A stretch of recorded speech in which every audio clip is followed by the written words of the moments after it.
Hello बच्चों, आज हम लेके आए हैं क्लास 8 के अभ्यास कार्य पुस्तिका के इकाई 17 को कार्तीय तल। बच्चों, यदि आपने इससे पहले वाले चैप्टर की वीडियो नहीं देखा है तो इसी वीडियो के डिस्क्रिप्शन बॉक्स में जाइए, वहाँ पर लिंक मिल जाएगा।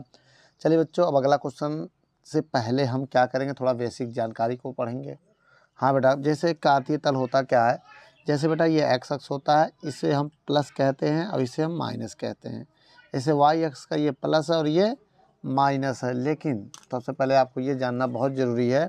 देखिए बेटा, सबसे पहले ये मूल बिंदु होता है और यहाँ पर जो एक्स देखो, एक्स प्लस है, वाई प्लस है, तो यहाँ प्लस होगा दोनों बेटा, याद रखना। प्रथम में प्लस प्लस होगा, इसमें थोड़ा सा करेक्शन है, मैं सही कर दे रहा हूँ, थोड़ा सा गलतियाँ हैं। देखो, प्रथम चतुर्थांश में दोनों प्लस होते हैं। देखिए ए बी प्लस तो प्लस प्लस होगा।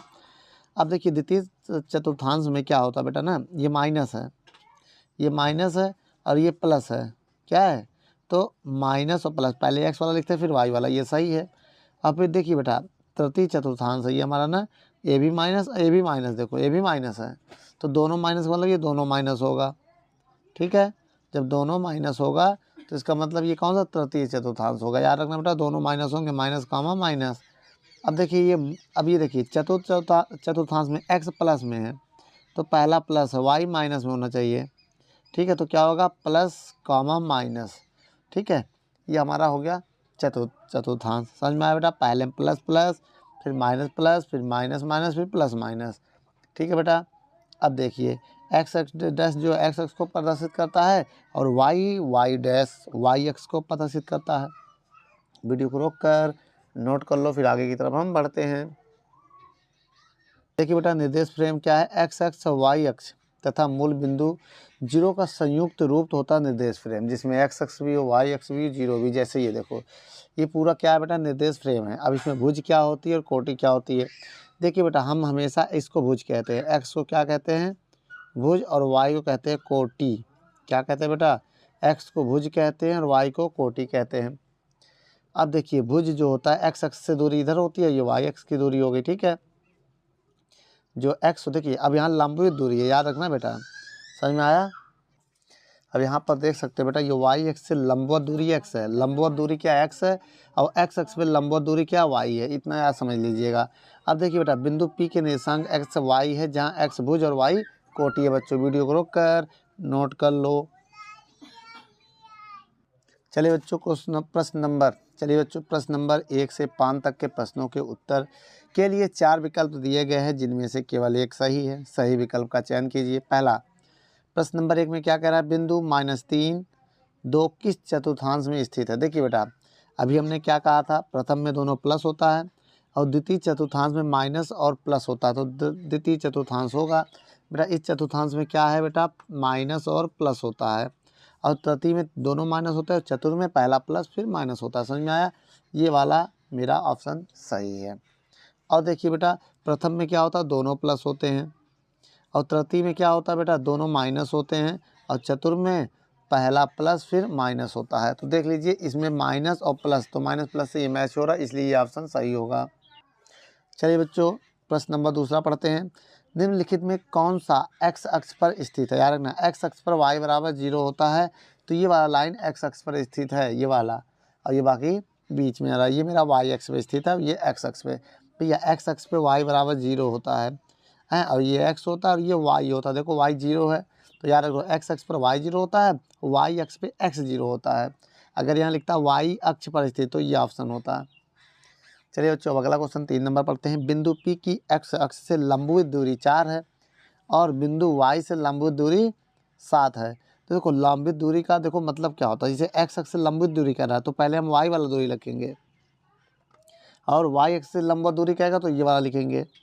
तो बेटा वो होता क्या है ना, एक्स अक्ष से लंबवत दूरी जो 4 है तो Y अक्ष पर ये स्थित है, और वाई एक्स से लंबवत दूरी एक्स अक्ष पर स्थित होगा ये, तो पहले एक्स कॉमा वाई लिखते हैं। तो ये देखिए, दोनों माइनस में है, जब दोनों माइनस में है इसका मतलब तृतीय चतुर्थांश होगा। ठीक बेटा, वीडियो को रोक कर नोट कर लो। चलिए बच्चों, अगला नंबर क्वेश्चन लेके आए हैं। क्या कह रहा है, प्रश्न नंबर 4, चित्र को देखकर बताइए कि बिंदु ओ पी क्यू तथा आर के भुज एक्स वाई कोटि में संबंध। देखिए बेटा, मेरे पहली बात समझिएगा, इनमें से एक ऑप्शन तो सही है, देखिए बेटा, अगर हम ये मान 0 0 है, अगर x का मान 0 रखे तो y का मान भी 0 आ रहा है। अब इसमें x का मान 1 रखे तो y का मान 4 आना चाहिए। तो यहाँ अगर x का मान 1 रखते हैं तो 1 का गुणा करेंगे तो 4 आ जाएगा। अब देखिए यहाँ पर अगर हम x का मान 2 रखें तो y का मान 8 आएगा। 2 चौको 8, एकदम सही है। अगर यहाँ 4 रखें तो देखिए बेटा ये वाला ऑप्शन मेरा सही है, क्योंकि y बराबर 4x है। अब कोई x का मान रखते हो, देखो लेफ्ट हैंड वाला ये x की वैल्यू, ये सारी x की वैल्यू है। ये अगर हम रखते जाएंगे, दिख नहीं रहा होगा, थोड़ा अच्छा बना दे ताकि ये दिखे। ये 0 कामा 0 है, ये 1 कामा 4 है, ये 2 कामा 8 है और ये 4 कामा 16 है। तो देखो बेटा, अगर ये वाई एक्स है, अब इसमें हम रखेंगे x का मान, अगर 1 रखें तो y का मान 4 आना चाहिए। तो लिखो बेटा x बराबर 1 रखेंगे जब, तो कितना आ जाएगा, 4 कम 4, तो y का मान कितना आ गया, 4 आ गया। अब हम x बराबर 2 रखें, 1 रखेंगे, ओहो पहले ये रखा था 4 आ गया, सही है। अब 2 रखेंगे, x का मान 2 रखो तो y बराबर 4, और जब 2 रखेंगे तो y का मान 8 आना चाहिए। 8 आ गया देखो y का मान, जो कि है y का मान 8। अब तीसरे नंबर में देखो x का मान कितना रखोगे, 4, तो x बराबर 4 रखो जहाँ इसी में, तो y बराबर 4 गुणे x, 4 4 चौक 16, तो y का मान 16 आ गया। इस वजह से बेटा ये वाला ऑप्शन मेरा सही है। वीडियो को रोक कर नोट कर लो। चलिए बच्चों, क्वेश्चन नंबर 5वां को पढ़ते हैं। क्या कह रहा है 5वां नंबर क्वेश्चन, चित्र में बिंदुओं ए बी सी तथा डी को क्रमशः मिलाने पर बनने वाली आकृति होगी। अब देखो सभी, आइए मिला के देखते हैं, फिर बताते हैं आकृति कैसी होगी। देखिए बेटा, ए कहाँ, ये है, ए को हम मिला दे रहे इससे, ये मेरा ए हो गया।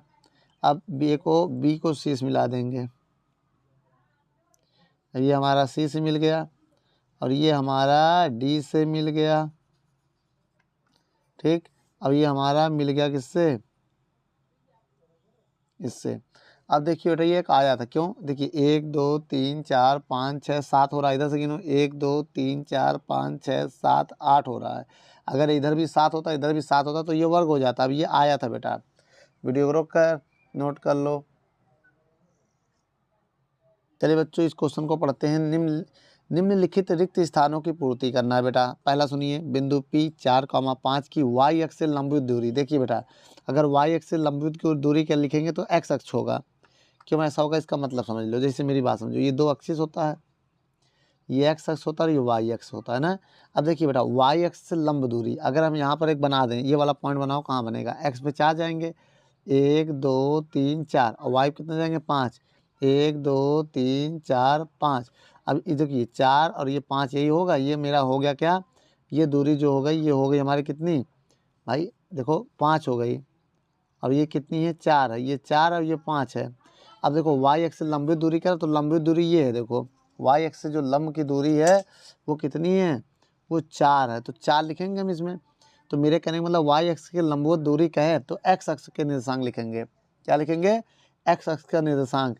तो क्या लिखेंगे यहाँ पर, जो भी x अक्ष का निर्देशांक होगा ये लिखेंगे, ठीक है। लंबवत दूरी में, y अक्ष की लंबवत दूरी में x अक्ष के निर्देशांक चलता है, इतना याद रखना। x अक्ष के निर्देशांक, भुज भी लिख सकते हैं, है ना। y अक्ष से लंबवत निर्देशांक लिखो, चाहे अगर निर्देशांक नहीं लिख पाते हो तो आप भुज भी लिख सकते हैं। भुज और कोटि होता है ना, तो भुज हो जाता है मेरा। भुज जो होता है y अक्ष से लंबित दूरी होता है, x अक्ष से लंबित दूरी कोटि होता है, तो कोटि ये होता है। तो कितना आ गया आंसर मेरा बेटा, 4। तो ये मेरा ऑप्शन नंबर कौन सा होगा, 4, ये मेरा 4 है। अब आइए देखते हैं, बिंदु 0,7 अक्ष पर स्थित है, किस अक्ष पर स्थित है। देखिए बेटा मेरी बात समझिए, x अक्ष पर y 0 होता है, y अक्ष पर x 0 होता है ना। तो x 0 है, इसका मतलब y अक्ष पर स्थित है, कहाँ पर, y अक्ष पर। y अक्ष पे x 0 होता है, x अक्ष पर y 0 होता है, इतना पॉइंट को आप नोट कर लो। इसके बाद आइए कुछ क्वेश्चन और देख।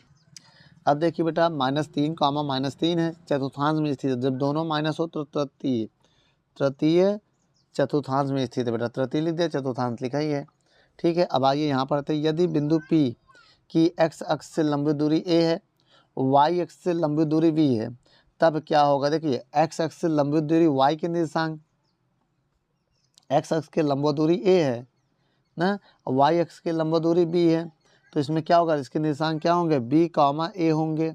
क्यों, क्योंकि अभी हमने क्या कहा था बेटा, x अक्ष से लंबी दूरी। अब यहाँ पर हमको बनाना पड़ेगा, अभी देखिए ये बनाया ना, इसी में देख लो, x अक्ष के लंबी दूरी क्या है मेरा, a है, तो ये मेरा दूरी a हो जाएगा, और ये जो 4 है ये मेरा b हो जाएगा। तो बेटा पहले हम x पे जाएंगे, x पे b जाएंगे तो b हो जाएगा, और वाई देखो पहले एक्स पे जाते हैं ना, हमेशा हमेशा पहले एक्स की लेते हैं। एक्स कितना है, ए बी है, देखो ये बी तो ए भी बी, अब वाई जाएंगे तो ए, तब ये ऑप्शन आएगा बेटा, याद रखिएगा। अब आइए यहाँ पर देखते हैं बिंदु -5, 7 का कोटि क्या होगा, भुज ये होता, कोटि ये होता, तो कोटि 7 होगा।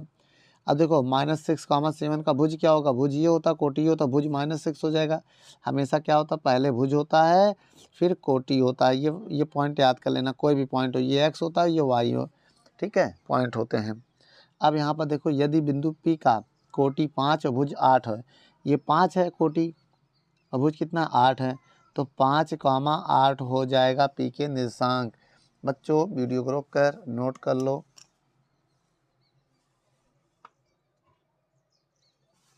चलिए बच्चों क्वेश्चन नंबर 7वां पढ़ते हैं। क्या कह रहा है 7वां नंबर क्वेश्चन, पार्श्वांकित चित्र में अंकित बिंदु ए बी सी तथा डी को देखकर उनके निर्देशांक लिखिए।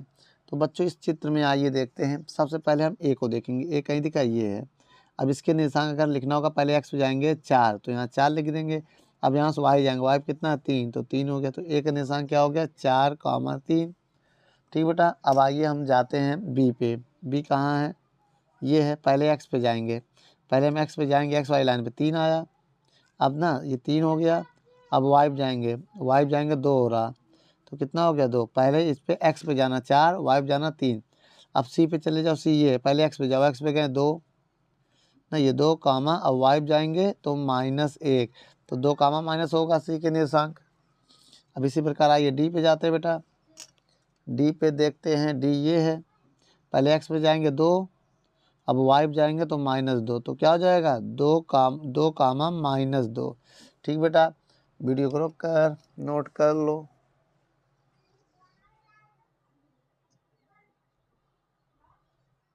चलिए बच्चों 8वां नंबर प्रश्न को देखते हैं। क्या कह रहा है, पार्श्वांकित चित्र एक गतिमान कार का है, समय दूरी ग्राफ है, ग्राफ को देखकर चाल और दूरी में संबंध बताइए और कार की चाल भी ज्ञात कीजिए। पहला, कार की चाल व दूरी में संबंध। आपको पता है दूरी बराबर होता है चाल गुणे समय। मेरी बात समझिएगा, ये दूरी है। अब बताइए दूरी अगर हमको निकालना होगा तो दूरी, सबसे पहले दूरी कैसे निकालेंगे, चाल को हम ये मान ले रहे हैं और समय को ये मान ले रहे हैं। ठीक है, ये समय देखो 1 है, तो ये मेरा चाल हो जाएगा, ये मेरा समय हो जाएगा। अगर चाल 45 है और समय 1 है तो 45 से कम 45 किलोमीटर मेरी दूरी हो जाएगी। अब अगर हम समय को ये मान ले रहे हैं 2, तो चाल को ये मानेंगे, बोलो तब मेरी दूरी कितनी होगी। अब देखिए यहाँ पर समय कितना है, अब मेरी दूरी ये, तो इसमें 45 ही रहेगा, एन मेरा 45 रहेगा, अभी चेंज नहीं होगा, 45 मेरा चेंज नहीं होगा, सबके लिए मेरा 45 रहेगा, बाकी समय बढ़ेगा। तो अब यहाँ पर देखिए दूसरे नंबर में दूरी निकालनी है। अगर हम 45 मान ले और समय 2 मान ले रहे हैं, तो 45 दूरी 90 किलोमीटर आ जाएगा सेकंड पॉइंट में, देखो 90 आया। अब अभी मेरी बात समझिएगा, यहाँ फिक्स हो गया, एन तो फिक्स हो गया, और ये क्या है, ये चेंज हो रहा है, समय चेंज हो रहा है।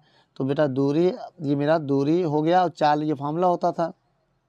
अब यहाँ पर चाल कांस्टेंट है बेटा, चाल क्या है, कांस्टेंट है, तो 45 रहेगा। देखो दूरी बटे समय भाग देंगे, चाल वही आएगा बेटा ना, चाल निकालेंगे दूरी बटे समय। अब ये मेरा दूरी है, ये समय है, चाल निकालने का फार्मूला क्या, दूरी बटे समय। तो यहाँ पर चाल मेरा नियत हो गया और समय यहाँ चेंज होता रहेगा, चाल मेरा कांस्टेंट रहेगा। समझ में आया, और ये संबंध है दोनों में। ठीक है, अब ये और ये देखिए चाल कांस्टेंट रहेगा, चाल 45 की स्पीड से रहेगा। अब यहाँ चाल निकालना है, चाल ये डिस्टेंस है, ये मेरा डी है 45, और चाल निकालना होगा, दोनों को डिवाइड दे देंगे तो चाल आ जाएगा। ठीक बेटा, ये डी डिस्टेंस है हमारा।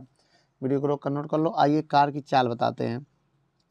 चाल बराबर क्या होता है फार्मूला, दूरी बटे समय।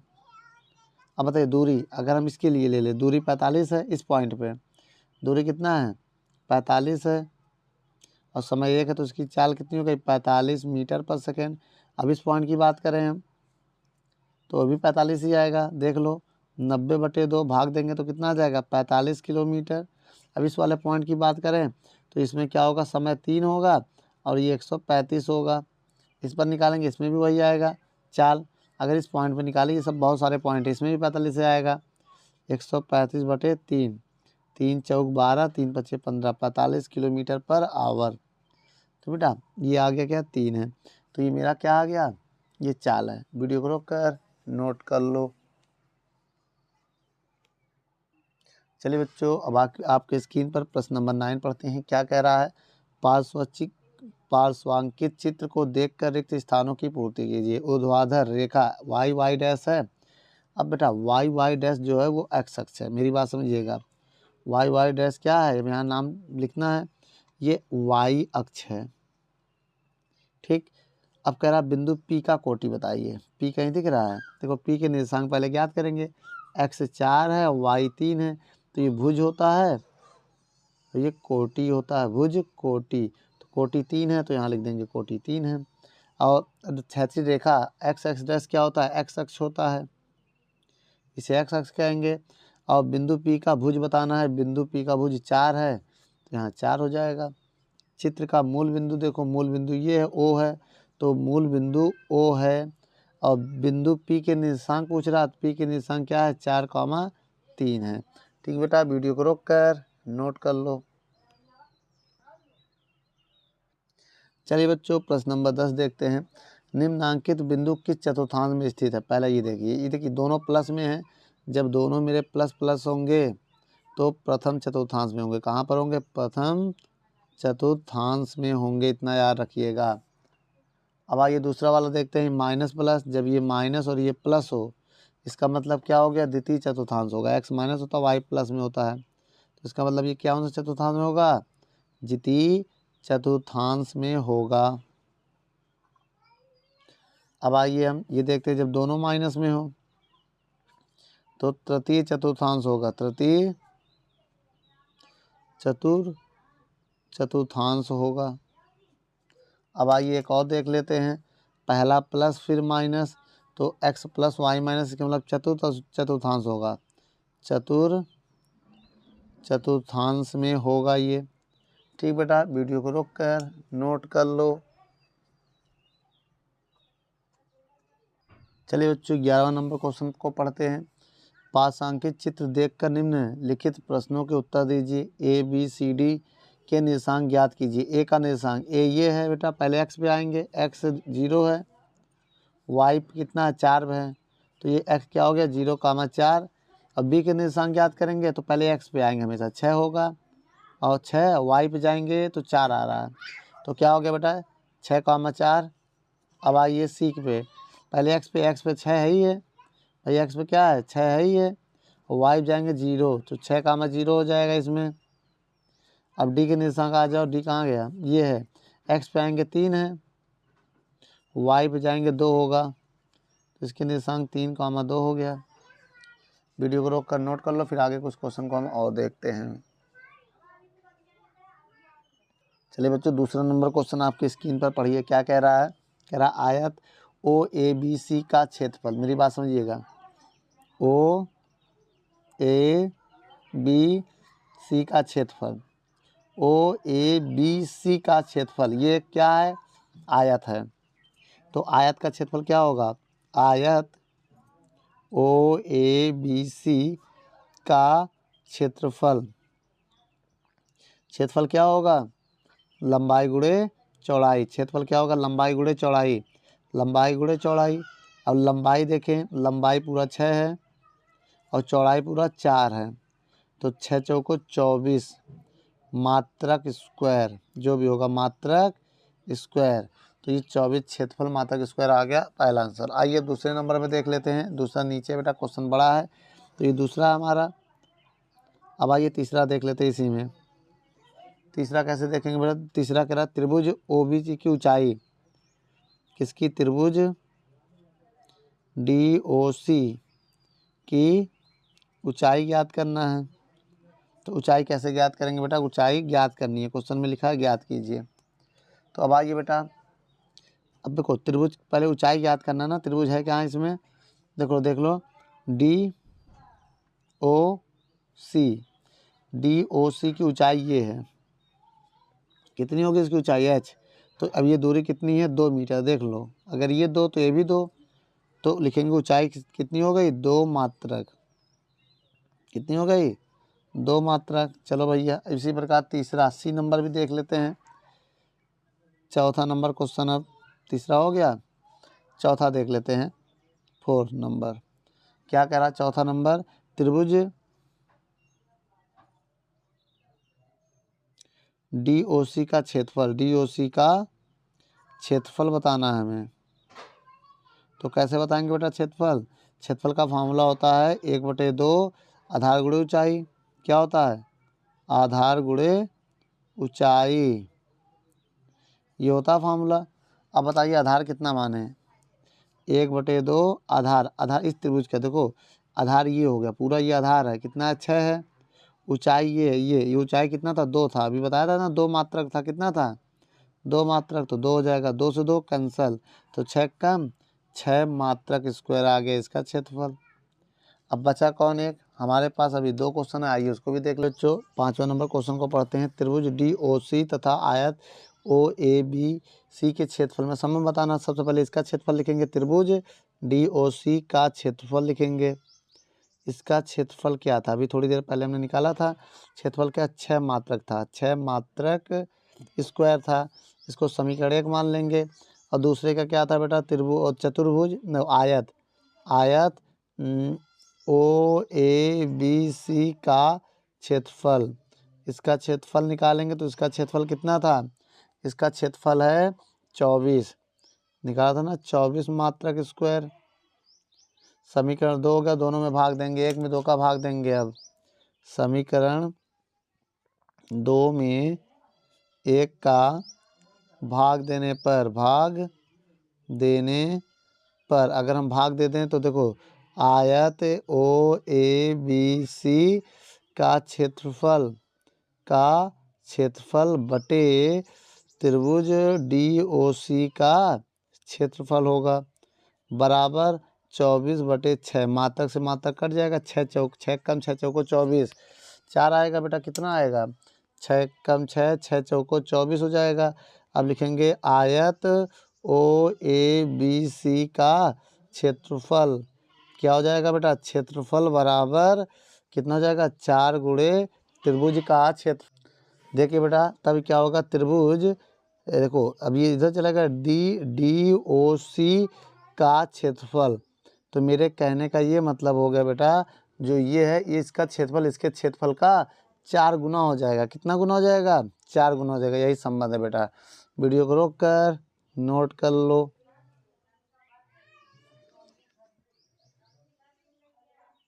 चलिए बच्चों, आपकी स्क्रीन पर क्वेश्चन है, पढ़िए। आइए इसको सॉल्व करने की कोशिश कर रहे हैं।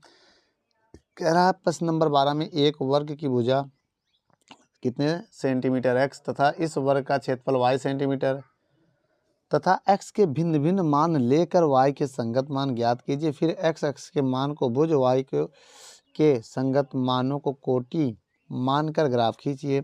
तो मान लेते हैं, देखिए मेरी बात, ये y है। अब यहाँ y जो होगा x² होगा। कैसे पता बेटा? क्योंकि कह रहा है, देखिए ये क्षेत्रफल है वर्ग का, ये भुजा है उसी वर्ग का, तो क्षेत्रफल बराबर भुजा स्क्वायर होगा ना। अब इसका मान लो, अगर हम x का मान 1 लेते हैं, कितने लेते हैं? 1, तो y का मान भी 1 आएगा भाई, 1 का स्क्वायर 1। अगर हम इसका मान 2 लेते हैं तो y का मान 4 हो जाएगा।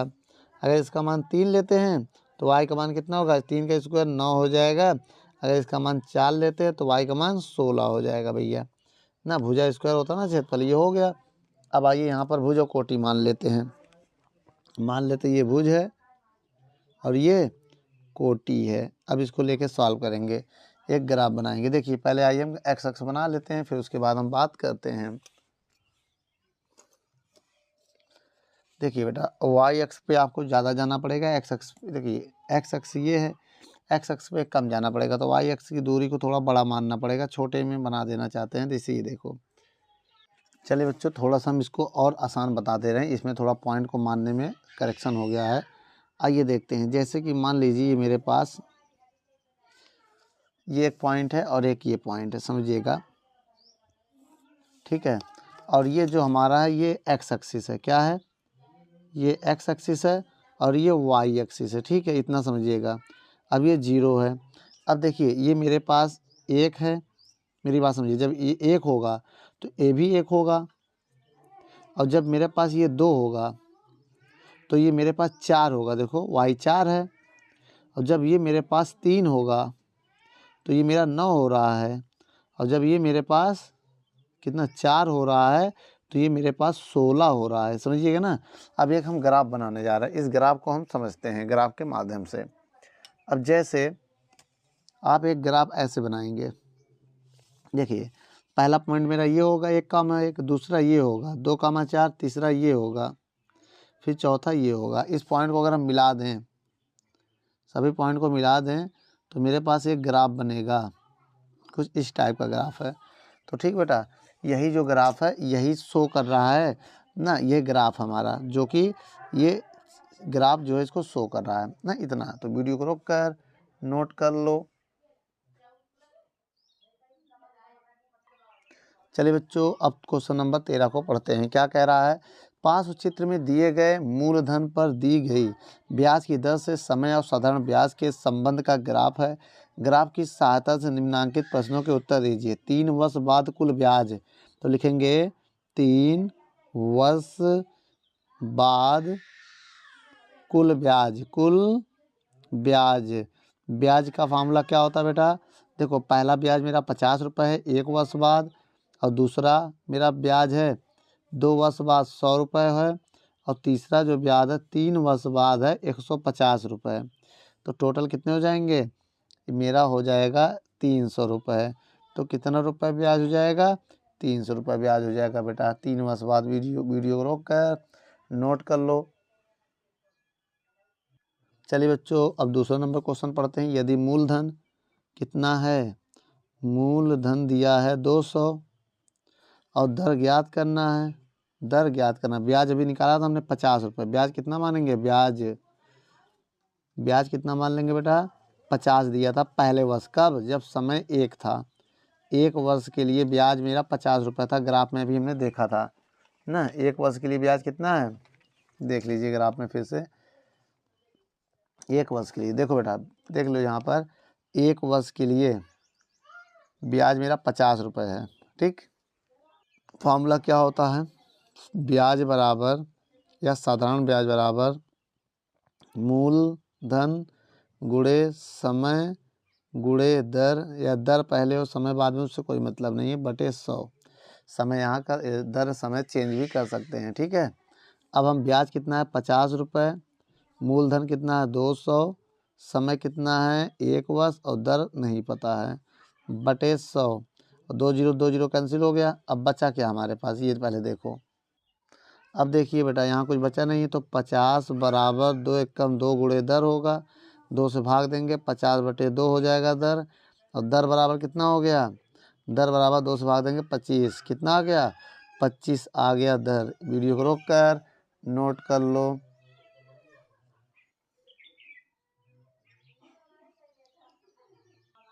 चलिए बच्चों, 14 नंबर क्वेश्चन को देखते हैं, पढ़ते हैं क्या कह रहा है। बिंदु 3,4 एवं 4,3 को वर्गाकृत कागज पर प्रदर्शित कीजिए तथा स्पष्ट कीजिए कि ये दोनों बिंदु अलग अलग हैं या एक हैं। तो बच्चों, हम आइए यहाँ पर सबसे पहले ग्राफ बनाते हैं, इसको हम देखते हैं, ये अलग अलग है, इसको हम यहाँ पर प्रदर्शित करेंगे। देखिए बेटा, एक्स अक्ष में 4 है, तो 1 2 3 4 इतना बना दे रहे हैं। और वाई अक्ष पे 3 जाएगा, तो 3 खाना तक हम जाएंगे, ज़्यादा नहीं जाएंगे। देखो, एक्स पे 4 जाना है, तो 5 तक चले जा रहे हैं यहाँ तक। ठीक है, अब यहाँ पर देखने के बाद ये मूल बिंदु हो गया मेरा ओ, और ये मेरा एक्स अक्ष हो गया, एक्स अक्ष, ये हमारा वाई अक्ष हो गया। ठीक है, अब देखिए, अब एक्स पे 3 खाना जाएंगे, ये 1 2 3 ना। वाई कितना जाएंगे? 4, 1 2 3 एंड 4। तो देखो, एक्स पे 3 वाई पे 4 जब जाएंगे, 1 2 3 4, तो ये मेरा पॉइंट एक पी मिलेगा, जो होगा 3,4। अब इसे अगर हम ग्राफ से मिला भी दें, तो मेरा कुछ इस हिसाब से ग्राफ बनेगा, ऐसे कुछ इस टाइप का ग्राफ मेरा बनेगा। ठीक बेटा, अब आइए दूसरे में देख लेते हैं। अब यही चीज़, एक्स पे 4 वाई पे 3, 1 2 3, एक्स पे 4 जाएगा, वाई 3 जाएगा। तो इस ग्राफ को थोड़ा सा हम और बना दे रहे हैं, ये और मूल बिंदु हो गया बेटा। अब देखो बेटा, अब यहाँ पर देखिएगा, अब ये जो है मेरा 4 है, 1 2 3, और ये 4 है। अब यहाँ पर देखो 1 2 और 3 तक जाएगा, तो एक्स पे देखो, एक्स पे 4 जाना है तो 4 हो गया, वाई 3 जाना, तो यहाँ पर एक पॉइंट मेरा पी मिलेगा जो कि होगा 4,3। अब इस पॉइंट को मिलाएंगे तो इस टाइप का कुछ बनेगा। ठीक है, यह मेरा पॉइंट है बेटा। वीडियो को रोक कर नोट कर लो। चलिए बच्चों 15 नंबर क्वेश्चन को पढ़ते हैं। क्या कह रहा है, सही विकल्प चुनकर लिखिए। मूल बिंदु पर स्थित है। देखो मूल बिंदु स्थित होता है, देखो ना, देखो मूल बिंदु का मतलब समझो, जैसे ये और ये है, ये देखो मूल बिंदु होता है। अब इसको किस अक्ष पे कहोगे, एक्स पे कहोगे कि वाई पे कहोगे, तो किसी पे नहीं है ये बेटा, ना तो एक्स पे ना तो वाई पे है, तो आपका ये ऑप्शन सही हो जाएगा। अब कह रहा है निम्नलिखित के मान लिखिए। एक्स अक्ष पर वाई पर स्थित किसी बिंदु का मान कोटि। भुज और कोटि क्या होता है, देखो एक्स अक्ष पर कोई भी बिंदु होगा कोटि, देखो एक्स अक्ष पर वाई 0 होता है, वाई कोटि होता है। तो देखो मेरी बात समझिएगा, एक्स अक्ष पर बिंदु जो होता है, एक्स अक्ष पर क्या बिंदु होता है, एक्स कॉमा 0 होता है ना, एक्स अक्ष पर ये भुज होता है और ये कोटि होता है, कोटि एक्स अक्ष पर। तो कोटि का मान कितना है, 0, तो कोटि बराबर क्या लिखोगे, 0। ठीक बेटा, वीडियो को रोक कर नोट कर लो। चलिए बच्चों, वाई अक्ष पर स्थित किसी बिंदु को भुज का मान बताइए। वाई अक्ष पर स्थित किसी बिंदु के भुज का मान बताइए। वाई अक्ष पर अगर हम लिखे, वाई अक्ष पर बिंदु होता है 0 कामा वाई, तो भुज कोटि, ये भुज होता है, ये कोटि होता है। अब आपको पता चल गया भुज क्या है, कोटि क्या है। भुज कितना है, 0 है। अब आइए मूल बिंदु में कोटि का बताइए। मूल बिंदु क्या होता है, पहले उसको लिखो। मूल बिंदु होता है एक्स कामा और 0 कामा 0। अब देखो ये भुज है, ये कोटि कितना है, कोटि है 0, तो मेरा कोटि कितना आ गया, 0 आ गया बेटा। वीडियो को रोक कर नोट कर लो। चलिए बच्चों अगला क्वेश्चन देख लेते हैं। यहाँ पर क्वेश्चन कह रहा है मूल बिंदु के भुज का मान बताइए। तो अभी बताया था मूल बिंदु क्या है, मूल बिंदु हमारा 0 कामा 0 होता है, ये भुज होता है, तो भुज का मान कितना आ गया, 0, तो लिख देना बेटा भुज बराबर 0। अब आइए एक्स अक्ष और वाई अक्ष के बीच का कोण कितने का होता है, समकोण होता है, 90 अंश का कोण होता है। कितने का होता है, 90 अंश का। क्यों, क्योंकि बेटा ये वाई अक्ष है, ये एक्स अक्ष है, तो इनके बीच में बनने वाला कोण कितने का होता है, 90 का। ये एक्स एक्सिस है और ये वाई एक्सिस है बेटा। वीडियो को रोक कर नोट कर लो। चलिए बच्चों प्रश्न नंबर 17 पढ़ते हैं। एक बिंदु की एक्स अक्ष से दूरी 7 मात्रक, वाई अक्ष की दूरी 4 मात्रक है, तो इसके निर्देशांक ज्ञात कीजिए। देखिए एक्स अक्ष से दूरी कितना है, 7 मात्रक, वाई अक्ष से दूरी कितना है, वाई अक्ष से दूरी कितना है, नहीं ना। और देखिए अब मेरी बात समझिएगा, अब मान लीजिए मेरे पास एक ग्राफ है, पहले मेरी बात समझिएगा, ये ग्राफ पेपर है, मान लीजिए एक कहीं बिंदु मान ले रहे ये एक बिंदु है। अब एक बिंदु P है। अब इस बिंदु P जो है x है, देखो ये बिंदु x अक्ष से कितना दूरी है, 7। अब ये देखिए ये यहाँ से लेके 7 से मीटर 7 दूरी है। और अब देखो अब ये y कितना है, y मान लिया 4 मात्रक हो गया। अब ये 7 मात्रक हो गया।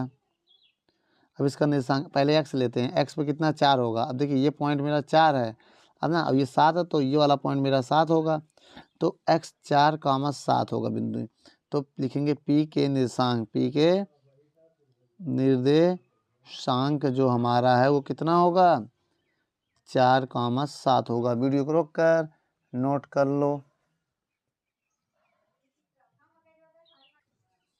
प्रश्न नंबर 18, बिंदु A और B के बीच का दूरी ज्ञात करना है ना, दो बिंदुओं के बीच की दूरी। तो हम बताते रहे बेटा, देखिए मेरी बात समझिएगा, ये x1 होगा, ये y1 होगा, ये x2 होगा, ये y2 होगा।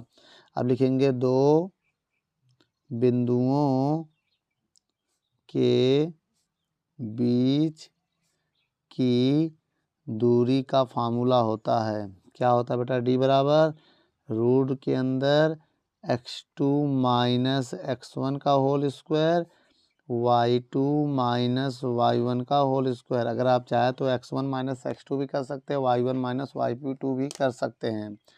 आइए बच्चों मान बताइए, इसको हम सॉल्व कर रहे हैं।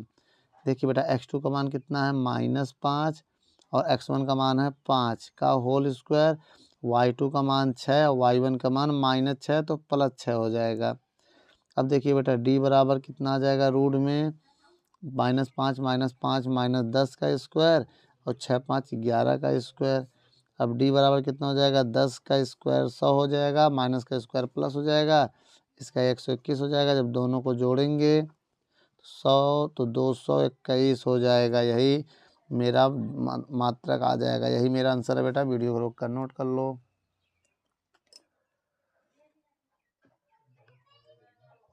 फिर देख लो बेटा x2 कितना है -5, y1 कितना है 5। अब देखना, अब समझिएगा y2 कितना है 6 है और y1 कितना है, ये भी 6 है, माइनस का 6 है बेटा, तो 0 हो जाएगा। ये भी 0 हो जाएगा, तो आंसर कितना आएगा 100 आएगा। माई वैल्यू गलत पुट करने से आंसर भी गलत हो गया था। वीडियो को रोक कर नोट कर लो। ये 6 में से आ जाएगा 0 हो जाएगा। ठीक है बेटा, वीडियो को रोक कर नोट कर लो। चलिए बच्चों, अब ये देखिए बेटा दो बिंदु दिया है, इनके बीच की दूरी ज्ञात करना है। तो इसे x1 मान लेंगे, इसे y1, इसे x2, इसे y2। इनके बीच की दूरी का फार्मूला हम बता दे रहे हैं। क्या अभी बताया था ऊपर, रूट के अंदर x2 माइनस x1 का whole square, y2 minus y1 का होल स्क्वायर। अब बताना d बराबर रूट में x2 कितना है 3 माइनस 3 का होल स्क्वायर बेटा, x2 माइनस x1 का स्क्वायर प्लस y2 4 और -4 तो +4 हो जाएगा। अब इधर घटाएंगे तो कितना आएगा बेटा 0 का स्क्वायर, इधर हो जाएगा 8 का स्क्वायर, 4 4 8 8 का स्क्वायर। अब इधर हो जाएगा 0 + 64, तो इधर हो जाएगा रूट में 64। तो कितना हो जाएगा, भाग देंगे 16 चौको 64, 16 आएगा। ये 8 का किसका स्क्वायर होता है, ये 8 का स्क्वायर होता है। तो इससे आंसर क्या आ जाएगा 8 मात्रक आ जाएगा आंसर। अब आइए बेटा इसीलिए हम ये भी देख लेते हैं। मूल बिंदु क्या होता है 0, 0। अब एक है 6, 8। इसे ए मान ले रहे हैं, इसे बी मान ले रहे हैं, तो ए बी मान ले रहे हैं। इनके बीच की दूरी है, तो इनके बीच की सीधी दूरी क्या होगी x2 माइनस x1 का whole square, y2 minus y1 का होल स्क्वायर। तो ए बी बराबर रूट के अंदर हो जाएगा। देखो बेटा ये x1, ये y1, ये x2, ये y2। तो x2 कितना है 6, x1 कितना 0, y1 कितना है 8, y2 कितना है 0। ठीक है, ए बी बराबर रूट के अंदर 6 का स्क्वायर 8 का स्क्वायर। तो ए बी बराबर कितना हो जाएगा 6 का स्क्वायर 36 और 8 का स्क्वायर 64। तो ए बी बराबर कितना हो जाएगा 6 4 0, 6 4 10, 10 का 0 हासिल लगा 1, 6 3 9 1 10। तो जोड़ने पे आ गया 100, 100 का वर्गमूल होता है 10 मात्रक। वीडियो को रोक कर नोट कर लो।